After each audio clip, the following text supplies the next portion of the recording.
straight into what is absolutely the make or break final step of international trade. So many people figure out the product, they nail down the shipping, but when it actually comes time to collect their money from a foreign buyer, well, they hit a brick wall. So let's jump right in and completely demystify how you get your hard-earned money safely across borders. To get us there, we'll be tackling 5 key areas today: the International Payment Challenge, SWIFT and TT payments, letters of credit simplified, avoiding fraud and costs, and we'll wrap it up with best practices for exporters.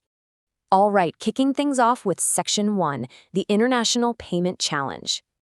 Picture this. You've just landed a massive export order worth 20 lakh rupees from a buyer in Dubai. You manufacture a flawless product, get the packaging exactly right, fill out a mountain of export documents, and finally send off that huge container. The buyer receives the goods. You hold your breath. Now comes the literal $1 million, or rather 20 lakh rupee question. How do you actually get paid?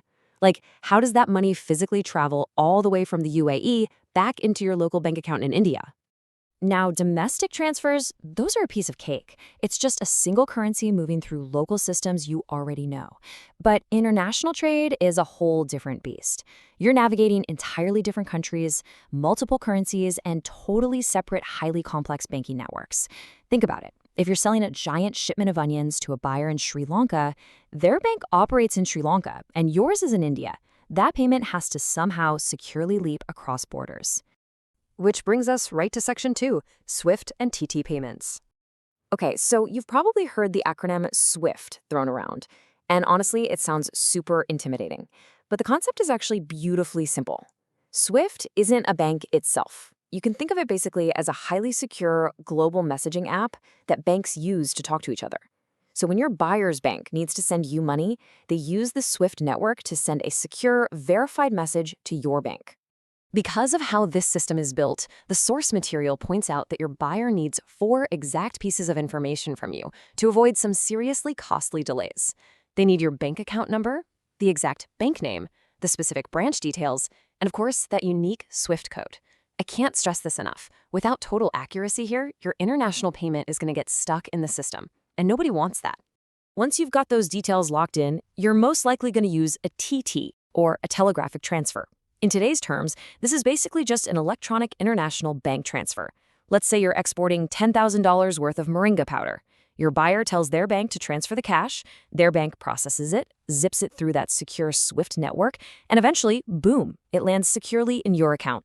It's truly one of the most standard methods keeping global trade moving today. Of course, the timing of that transfer matters immensely. Exporters absolutely love advance payments, right? That's where the buyer pays before you even ship. It gives you incredible security, kills the uncertainty, and gives you that immediate cash flow to finance your production. But let's be real, business relationships usually dictate other setups. A brand new buyer might be totally unwilling to pay 100% upfront. And that, my friends, is exactly where negotiation comes into play, as you build up mutual trust over time. Moving along, let's get into Section 3, Letters of Credit Simplified.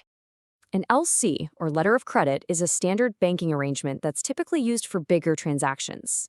It basically creates a giant safety net for everyone involved. Here is how it works.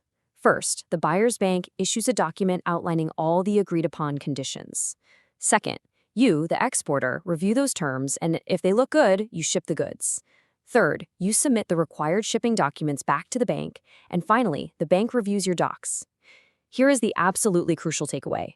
If your documentation matches the LC's requirements exactly, the bank literally guarantees your payment. Accuracy is your absolute best friend here. Now let's look at Section 4, Avoiding Fraud and Costs. All right, now that we understand the basic plumbing of the systems, we have to talk about the dark side of international transactions. And please, listen up, because it is a total myth that export fraud only targets beginners. Scammers go after businesses of all sizes. A huge threat right now is the fake payment screenshot. A fraudster sends you an image claiming the transfer is done, and the exporter makes the fatal mistake of rushing to ship the goods out of sheer excitement, only to realize the money never existed. Another trick? They build incredibly slick, professional-looking fake websites with stolen company logos, and exporters fall for it because they skip doing thorough background checks. And lastly, do not ignore the silent profit killers, bank charges, and exchange rate fluctuations. If you're moving large volumes, even tiny shifts in currency rates can quietly wipe out your entire profit margin if you aren't paying attention. Which brings us to the absolute golden rule of the export business. Trust is important. Verification is even more important. Literally, never ever let the thrill of landing a huge deal replace doing your homework. You absolutely must verify the buyer, verify their company, and actively verify the payment directly through your own banking channels before you even think about putting those goods on a ship. Finally, let's wrap things up with Section 5, Best Practices for Exporters. So, how do we take all this and actually build a safe, highly profitable export business? Well, it comes down to operating like a true pro. Start by reading every single payment term with a fine-tooth comb before you agree to a thing. Quantity, quality, delivery terms, get it all crystal clear. Next up, treat your bank like a vital business partner, not just a service provider. Talk to them. Also, actively run those verification checks we just covered. And we can't forget, maintain totally pristine documentation for every single transaction. As we saw with letters of credit, your documents are quite literally your keys to getting paid. And lastly, do not rush. The most successful exporters out there are incredibly patient. Because global business isn't a race, it's about building resilient systems and processes that permanently reduce your risk. You see, understanding international payment systems is about so much more than just receiving a wire transfer. It's the absolute foundation of negotiating better deals, managing your risk, and operating with real confidence. Every piece of this massive puzzle, the logistics, the paperwork, the banking, it is all deeply connected. So I want to leave you with this thought. Knowing all the hidden costs and digital traps out there, what is the very first verification step you are going to add to your next international deal before you let a single product leave your warehouse? Seriously, think about that as you structure your next big exports. Keep learning, keep verifying, and thank you so much for joining me for this explainer.